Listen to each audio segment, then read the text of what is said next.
Hi teachers and coaches. Now many of you have asked me like how do we engage the students better because it's very hard to monitor and it's very hard to get them to participate and morale can be very low when it's home-based. So how do we engage them better?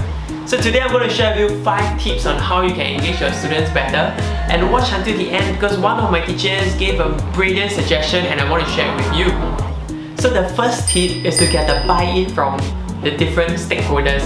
Right, so I'm talking about the students, but separately the student leaders as well, because the approach will be slightly different. And we also want to engage the parents, right, especially for the younger ones. So for the students, I shared with them a video that I saw about a table tennis player who played table tennis every day for 1 year.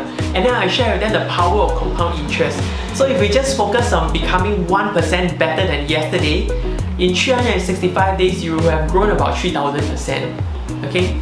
And for the students leaders, I think this will be a good time for us to engage them and develop their leadership skills in a different manner.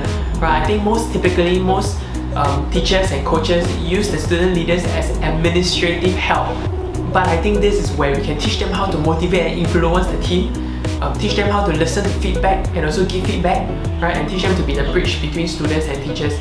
Right? And we want to sell them that this will be a great opportunity for them to do that. And for the parents, we try to assure them that safety is one of our top concerns, but at the same time we also want to share with them that doing all studies and not doing physical exercise is really not good for the overall development of a child. Right? So we want to engage them with eCCA. The second tip is that I want to ask you to consider friction. And what do I mean by that is that, every time when we engage in the activity, there's always an opposing force. It could be a mindset thing or it could be a physical environment. So for example, there's a difference between asynchronous activities versus a synchronized one, right? So when we leave a video online for them to do at their own time and own target, right, that will be much more convenient and easier for them. Pre-COVID season, when different child go for different CCA, they can do it at the same time because it's different venue, right? But now if all of them are doing it at home, then there could be an issue. Right, so I have a slight preference for doing pre-recorded session because it makes it easier for the students to follow. The other thing that I'm trying to do is that I want to give short videos, right? Because while it's very tiring for the mind to be fully engaged online for over 1 hour or 1.5 hours, I don't think it's very practical or effective, honestly, but that's my personal opinion. Right, so I do short videos of 3 minutes so that there's less screen time. But at the end of the 3-minute video, I ask them to do certain practices and they can use the next 1 or 2 weeks to practice this a little bit every day. The third tip I want to give is to set goals and competitions rather than just asking for their presence or attendance. Just asking for presence and attendance can be very boring and very dull and they might find it very meaningless. Right, but if you set a goal, for example, like at the end of this 1 week, I want you to try to hit 5 kilometers, I want to hit 10 kilometers as a team. Wow, even more engaging, right? Because there's people involved. Right? Or you can set it as a competition. Right? Whoever runs the most number of kilometers by the end of this week, you'll get a small prize. So also moving away from just participation, I want you to consider two-way engagement. You see, when we just teach them a skill set or we just show a video, right, it's very one way, it's just us going towards them. And if they don't see that they are making a difference, then it can be a little bit less meaningful for them. But if we do journal writing or we ask for questions or we ask for feedback or we ask them what they want to do next, when there is an engagement or when there is a two-way conversation going, then engagement becomes better. The fourth tip I want to give is, of course, have external motivation like rewards. Have a conversation with the coaches, right? Because usually the equipment that students buy usually is more expensive outside than what the coaches can get. Right? So find something that is value for money, right? And see whether we can give some of them these rewards. And also be creative and see whether there are other things that you can give them. For example, for us is the shuttlecock. Right? Pre-COVID we had a few tubes of shuttlecock per training, but because we have missed so many sessions, right, we have a surplus of shuttlecock. Right, and we want to give that out as prizes. Right, but listen to the last tip because it ties in a lot of all this together, and this was suggested by one of my school teachers.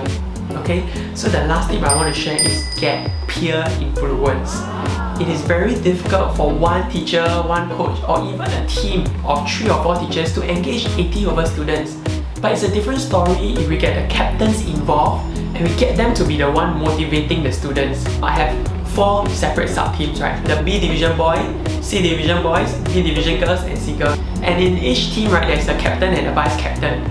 So we'll be just engaging these 8 CCA leaders and these eCCA leaders will be the one engaging the students instead. Right? I think this is wonderful on so many levels. Number one, a top-down approach is very different from a bottom-up approach. When we have students initiating it or like be the one spearheading or championing this, right, it will have a different effect on the peers or on the students. Number two, it distributes the workload, right? Then the teachers can focus on what they have to focus on, and I can focus on giving the skill set, improving my videos, and it takes a big load off me. And finally, I'm using the student leaders as a bridge for me to reach the other students as well. It is a great opportunity for us to develop leadership skills with our CCA leaders. Okay, because pre-COVID, as I mentioned, many times we're just engaging them to take attendance or to do very monotonous stuff. But I think now is a good time to teach them how to influence their peers. Right? Teach them how to listen to feedback, how to give us feedback, and how us to bridge the gap between students and teachers.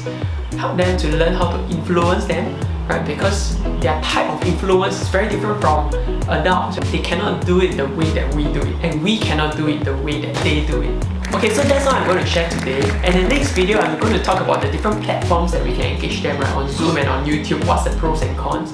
And I'll also be sharing about safety. Okay, so click like and subscribe if you want to see the next video. And if you want me to share about a topic that you're interested in, leave your comments in the comment section below. Okay, right, I'll see you next video. Bye bye.